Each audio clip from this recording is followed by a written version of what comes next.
ভাইরে, এই হোমমন্দিরভো কার্লো আনচেলত্তিকে কি কোনোভাবে ব্রাহ্মণবাড়িয়ার মাটিতে 2 মিনিটের জন্য ছেড়ে দেওয়া যায় না? না মানে বাংলার ব্রাজিল ফ্যানরা ওর একটু চুম্মা দিত আর কি। এই হালারপর নেইমারের সাথে যে অন্যায়টা করেছে এটা কোনোভাবেই মেনে নেওয়া যায় না। ভেবেছিলাম ব্রাজিলের হলুদিয়া পাখিদের নিয়ে অনেক কিছু বলবো, কিন্তু খেলা শেষে নেইমারের কান্না দেখে কলিজায় লেগেছে।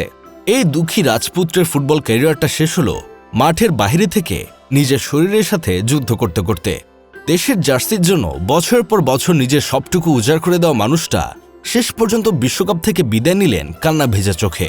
এর চেয়ে আফসোসের আর কিছু হতে পারে না। নারী কিসে আটকায় এটা জাতি জানতে না পারলেও ব্রাজিল যে সবসময় পেনাল্টিতে আটকায় এটা জাতি আজ জেনে গেছে। হালারপোরা সারা বছর পেনাল্টি প্র্যাকটিস করে, মাগার বিশ্বকাপ আসলেই পেনাল্টির কারণে খাড়ার উপর টুট মারা খায়। আমার লিটিল মনে স্মল একটা প্রশ্ন, ভিনি থাকার পরেও এই ক্ষণিকের ছেলে ব্রুনো গুইমারাসেরকে দিয়ে কেন পেনাল্টি শট দেওয়ালো? পেনাল্টি মিস হতেই পারে। যেখানে ফুটবলের জাদুকর মেসি পেনাল্টি মিস করে সেখানে অন্যরা মিস করবে, এটা স্বাভাবিক। কিন্তু আজ যদি ভিনি মিস করত তাহলে এই আফসোসটা হতো না। ভিনি থাকলে গোলটা হতো। শুরুতেই পেনাল্টিটা মিস না হয়ে গেলে আজ খেলার পরিবেশটা অন্যরকম হয়ে যেত। ব্রাজিল যতবার আগে গোল খেয়েছে ততবার কামব্যাক করেছে, এই কথাটা বাপদাদাদের আমলে মানাতো। বর্তমান সময়ে কথাটা হয়ে গেছে, ব্রাজিল যতবার আগে গোল খেয়েছে ততবার প্লেয়ারদের ডায়রিয়া শুরু হয়ে গেছে। এখন ব্রাজিল প্লেয়ারদের একটাই কাজ, বইয়ের জন্য সুগন্ধিযুক্ত সাবান আর আত্মীয় স্বজনদের জন্য ফেনাযুক্ত শ্যাম্পু কিনে বাড়ি ফেরা। সত্যি কথা বলতে ব্রাজিল যে চুলমার্কা খেলা খেলেছে, ওরা হেক্সা মিশন কমপ্লিট করা তো দূরে থাক, ওরা সেমিফাইনালও ডিজার্ভ করে না।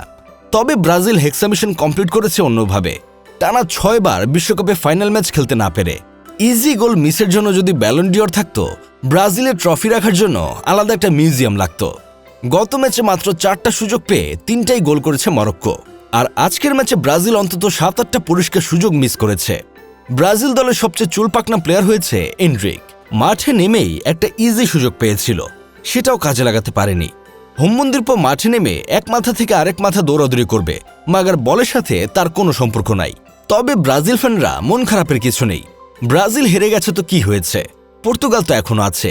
মনে প্রাণে পর্তুগাল সাপোর্ট করেন। আর আর্জেন্টিনা ফ্যানদের বলতে চাই, গর্ত দেখলেই প্যান্টের চেন খুলে ময়না পাখি বের করে হিসু করতে শুরু করবেন না। মনে রাখবেন, আপনার মুখ অন্যজনের শরীর ভিজিয়ে দিতে পারে।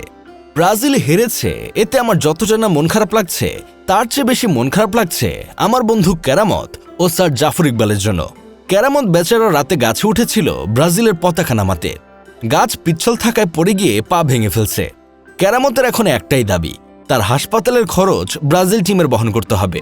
আর জাফর ইকবাল স্যারের দাবি, সারা বছর আমি গর্তে থাকি, অথচ আজ ব্রাজিল ফ্যানরা আমাকেই গর্ত থেকে বের করে দিল।